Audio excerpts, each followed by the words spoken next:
Hello everyone and welcome to WhatCulture Gaming. I'm Josh, joined today by Ben Roy Turner. Hello there. Because over the weekend, the Back 4 Blood beta was available and a lot of people had been playing it. Unfortunately, life got in the way and I wasn't able to jump in. But today I'm going to live vicariously through you, Ben Roy, and just kind of figure out exactly what went down, what your opinions are, and essentially get some first impressions and whether or not it is the Left 4 Dead killer that a lot of people are hoping it's going to be. So just kick us off, like what immediately springs to mind after your however many hours with it?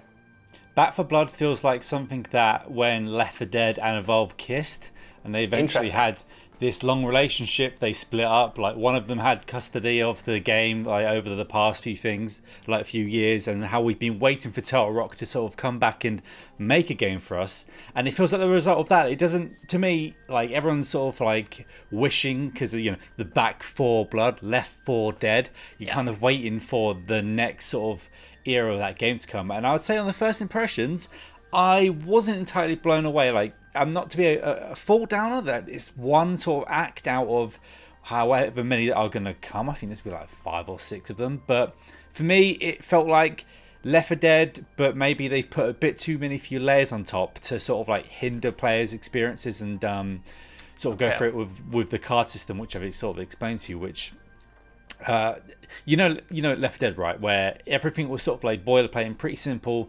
You grab either a shotgun or an Uzi at the start. It was normally a pump shotgun. You'd run through. It's very arcadey feeling, and you'd have a sidearm. And in Left 4 Dead 2, that introduced melee weapons, which replaced the sidearm.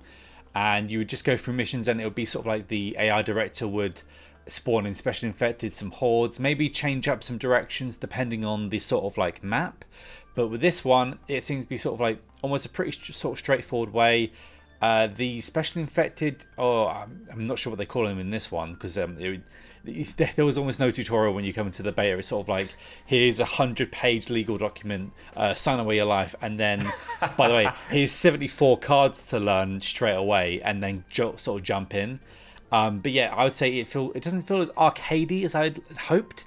It feels like I'm kind of not exhausted with cards is like a very strong thing to say, but the card system, like having so many card things, and I automatically think to where are the microtransactions, which there don't seem to be any here so far. We've heard that they're going to be cosmetic, and this system almost feels like it was sort of like gonna be a thing, but it's like around the Battlefront 2 era, when we had cards in boxes that would have maybe had us grinding for things. But here, the cards have stuff like you run faster, which I would like to have just moved faster in the get-go.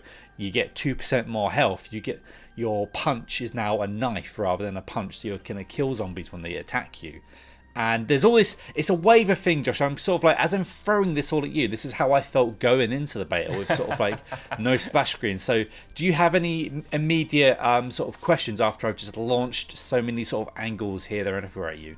I do, my friend, because, I remember when, like, the alpha was out, and I was, watching some footage of that, obviously, and people playing through it. And the card system really was a big stickler for me, because, just entirely personal preference. I've always been hit or miss when it comes to these card systems, these kind of consumable card systems in games. I wasn't a huge fan of it in Titanfall. Like you said, it got very bad and very aggressive in games like Battlefront 2 when they realized they could monetize the absolute hell out of it. So I was going into this with a bit of trepidation about how it would impact progression, how it would impact the kind of power you feel of your character. So I guess I just want to ask, for one, can you talk us through exactly how they work? Because you mentioned obviously some of the power-ups you can get there, like swapping out a fist for a knife, having plus 2% health. But is it coming from a kind of position of you wish some of those power-ups were your baseline skills anyway? Like, do you feel like you're just using those to get to a not playable start, but a fun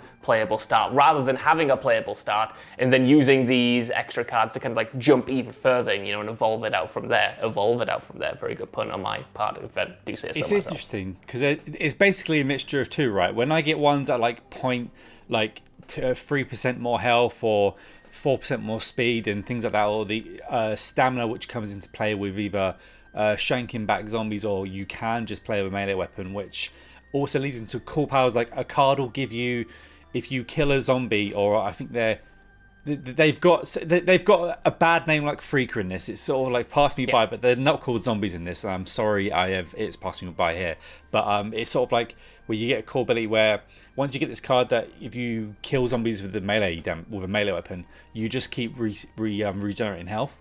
So you can get people that can almost sort of like tank a horde in that respect. And if you get two people doing that, that's almost like if you're playing on the normal standard difficulty, which they point you towards, these cards can be really useful because you can have people focusing on just melee and basically becoming a wall of like invincibility, and you just can't get through it sort of thing. But then as I've said, you get the cards where it's like, oh well, do I want 3% more stamina, or do I want this and that? And then there are another really good ones where you get ones sort of like if you get grabbed by, in Left Dead, if you got grabbed by a special infected, unless you had a person that come to punch you out, you were sort of done. You can get a card that helps you break out of that. It's like an extra get out of free card, which again, like, is an awesome card. And these cards I've mentioned so far, you mainly get as you come into a mission, so they're not like you have sort of, I should mention, differentiate them between, you put some cards on your on like a slot like that you have when you go into a mission, and then you have other cards that when you go in and you start, you get a selection slate, so you get around like 4 cards to pick from. Then as you get to each safe house and start the next part, you get the chance to get another card. And then there's also the added layer of sometimes there will be a corruption card played in, which that makes certain things harder, like do you remember the N64 when everything was fog? How about we make it an N64 game for a bit, and that level was just full of fog, or some of the... That's quite cool, I like that. Yeah, they work like that, but I think it's the tiny increments where I'm like, maybe it's just now me getting old, but like, what if I just had sort of a fast arcadey shooter like Left Dead, but then with the decent cards like the baseball bat or anything else gives you more health, and being able to get out of jail free card on when you get grabbed by a pseudo spitter or a hunter, and then the corruption ones where it turns it foggy or makes more zombies or them more powerful. It's a fine line where it's like, after a while I sort of got into the groove, but immediately as going in I was like, here we go, this is, I'm gonna have to sort of get some spreadsheets out here. But as you know, like, Left 4 Dead wasn't sort of like write 17 notes down. It's more like memorization of like patterns, what infected and where to go. Well, I guess the question then is, obviously we're going to be comparing Left 4 Dead with Back 4 Blood so much in this because, it is this kind of like spiritual successor. It is made by the same team, but at the same time, Back 4 Blood is its own game, like you mentioned there. But when it comes to this card system, and I think not to spend too much time on the card system, but you compare it to the leanness of something like Left 4 Dead, which sustained our attention for hundreds of hours with the AI director, with the simplicity. Yeah. Do you think that the card system, I know it's very early days, I know it's initially overwhelming, but do you think it has the potential there to extend the longevity of the game? Like, is it something that you're going to find yourself, or you feel like you want to engross yourself in, to see where these card systems can take you, to see what different variations can lead to different builds? Do you think like the level of depth is there, or do you think it is more just a gimmick at this stage? I guess would be my big question. I think it probably will be there for so like, not to be like players like me, but like I did legit play the Left 4 Dead 1 and 2 for hundreds of hours. Like, I was in school at the time, so it's sixth form, so I could just do whatever I wanted, didn't really have to work. So play that hundreds of hours and finish things on like sort of expert realism sort of playthroughs, and they sort of the realism was a massive mix up in Left 4 Dead. So like when you have like, you could have an entirely like fog run, which might be something that people want to do if we can do that, like, because it seems like the corruption cards escalate as you go through. But I have, like, as I said, I feel like the game's, for me in my brain, it's like 70 to 80% there. If I wasn't going to get this on Game Pass, I would still buy it because I have faith, and obviously I've only seen sort of one level so far, so I have hope, because it's got all the trappings there, and towards the end of a run, we did like 3 runs yesterday, it really gets into sort of its groove. But it sort of feels like the first sort of parts when you start off, and there's also another layer I should mention of currency within, not currency you can buy, don't worry, currency that you pick up along the way, which when you get to more safe houses, you can buy things like attachments that are there. You can buy more buffs for like a team or for yourself, or buy health kits. It's scary because that little store system between each sort of safe house is almost set up like it's a free-to-play Fortnite, someone's throwing up rainbows on you sort of thing, but it's you don't have to pay for that. But also, like you said, the team buffs aren't always the same when we went through each time, so it's a bit mixed up. And like say you might have an SMG and a shotgun there one time, next time you've got a sniper rifle and an LMG, so like it mixes up there, and weapons are spawning in different places, and there are crates you can find within the level, so it seems to be a bit of a mixture up to sort of do what you want. I think it's just sort of like, this probably will do well with a lot of people. It's just having to detach from the Left 4 Dead was such a perfect sort of point in time and how lean it was, but I feel like it's just an adjustment, and I feel like I guess this gives it more opportunity to evolve and go through. Evolve, not to do the pun there, but maybe they can take some cards out and put some cards in and add more to the ones that are your base deck, which also is just a whole another level of cards. Oh, I mean, 100%. Like, this is obviously, you know, like a live service. The game we get at launch won't be the game we are playing in like 2 years' time, will it, man? It's like, it's going to change, it's going to evolve. I can't stop saying that word now I've mentioned it. It's the only thing that comes to mind. But it is going to shift. They're hopefully going to listen to feedback. I guess I have a few more things before we wrap up. One, how does the balance feel? Because, you know, a game like this, you're going to be running through it quite a lot. You said you had 3 runs yesterday, for instance. Like, are you finding it too easy, too difficult? Like, how does it feel to flow through the game from safe house to safe house, to get these level ups, to get these attachments, to get fights against, you know, the bigger undead, like the special infected? Like, does it feel fun, regardless of how the game feels? Does it feel fun to go through it, to play it, to have this flow? Does it get you on that level? Yeah, I think it does. There's one point in the level which we got held up that you have to do things like clear sort of like nests in a way, and basically what it is there's something in the way that you can't go through, so then you've got to follow trails back, these goo trails. It's a bit like Alien in that respect, and destroy 3 sort of like glowy red things, a la like a Resident Evil boss. You destroy them and there's like lump, and then you summon some zombies and then do it again, and then thing breaks, whether a bus falls into a river, goes down and creates a bridge, or goo melts away, you can get through to a door to keep going. And then there's those points that once you sort of get around them, it's weird. Like, again, I don't feel like in Left 4 Dead you always had text pop up in your way sort of saying do this, whereas in Back 4 Blood I felt like it was either not there, or maybe just because I'm such a new player to this, or because I'm trying to look at my cards and see what next I'm going to sort of like deal with, it pulled away. But those events are there where you've got, like, say, defend an area, or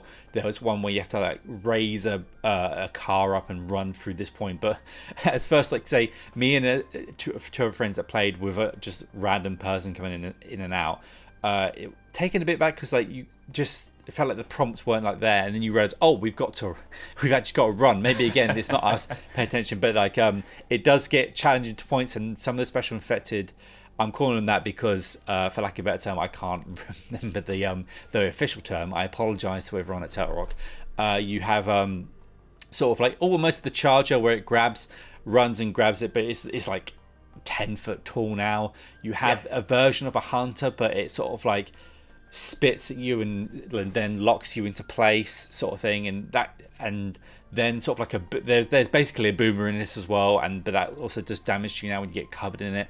So and there's the other ones where you remember the enemy from Half-Life that like they put down their sort of tentacle and grab you, but it's like them but on the side of a wall, and then a zombie jumps out almost like a hunter. So they've got sort of all like the base infected we come to know and love there. They're just mixed up, and their version of what I would call the tank, I think we've seen it in promotional material, and that giant zombie that came up, and that was sort of like a fun thing to fight. And sort of when it's like, oh god, because sometimes I tend to just hang back, and I didn't trigger it, but once my other team went into the area, they triggered it, and it was almost on top of them, and that was quite a climactic event. So there are bottlenecks, there are places to plan out, and there are things that you sort of like know you have to do. I think the base game is here. I just think it's clouded a bit by the card stuff. But again, this is probably Turtle Rock going, we need to have something that gives it more legs. But then Left 4 Dead had the longest legs I can never remember of. But yeah, I think it's there. Yeah, totally. So it sounds ultimately promising. It's a bit of a shame because I was talking to you and I was talking to Dan Durkin who played the alpha as well. And he was echoing similar things from the alpha, saying like it's just about there. Like it sounds like the foundation is mostly solid, but maybe things need tweaking, like you say, when it comes to the stodginess of the movement. Like just the shooting itself as a final thing. As a final potential pro. If the movement is a bit slow and not quite as arcadey as you want, like how is just like the core shooting? Does it feel tight or does it feel maybe a bit unwieldy? Because I've seen the videos of just like being surrounded by the undead, and like you say, when the big massive tank giant guy turns up, it feels like you want it to be responsive, you want it to be tight. Like, do they feel like they have those fundamentals down, or is there still potentially a way to go before it comes out? Well, I would say the default aim assist is so high that it's so disorientating. I basically just turned it off because you aim and you can't. It also you can't choose who you shoot. Your character is just pointing at whatever it sort of wants. So after you turn that down and then move some of the, I had to fiddle with say responses and dead zones in the sticks. Once I sort of got it to my sort of feeling, I enjoyed the shooting quite a lot.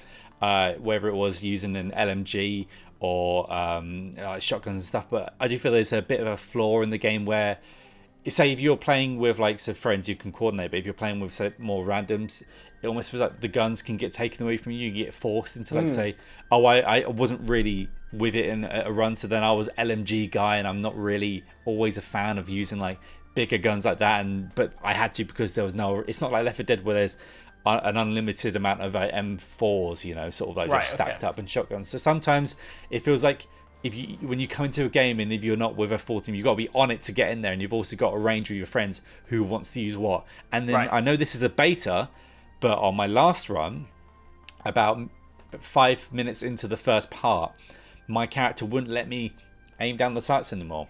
So I just couldn't aim down. So soon I had to find a shotgun and then just sort of like, let's go back to 2003, just aim without shooting and just hoping I was hitting things. So that, I mean, it's a beta, and again, you can always forgive it a beta for that, but that happened. I was like, this is ruined the fun. Yeah, I know what you mean though. Like you say, it is a beta. They still got like a little while to go to launch, and obviously, day one patches, post-release updates will hopefully improve the stability. But hopefully, we won't need that. Hopefully, it will be a solid experience at launch, and hopefully it kind of lives up to the expectations that a lot of people have for it currently as this kind of successor to Left 4 Dead. So I want to know what you guys think down in the comments below. Did you manage to play the Back 4 Blood beta over the weekend? What did you think of it? Do you think it still has a ways to go, or are you pleased with what's there? Let us know while you're down there. Could you also please give us a like, share, subscribe, and head over to WhatCulture Gaming for more lists and news like this every single day. Even if you don't know, I've been Josh, joined by Ben Roy Turner, and we'll see you soon.